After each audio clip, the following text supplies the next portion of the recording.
Hi guys, in this video, we will be featuring how to apply or sign up for Afterpay. The first step is to check if you are eligible.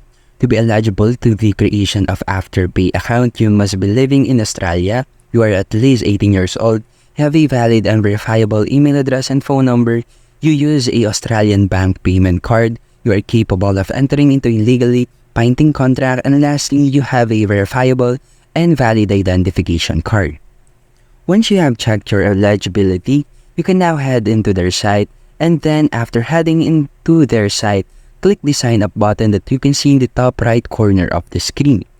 Then, after clicking it, you need to download their application in order for you to create your account. After downloading and installing the application, open it and then click the Create New Account button in their landing page. Now, this will show you this interface where you need to complete your profile. Just input all these details or personal details, and once done, tap the checkbox and then tap the Confirm button.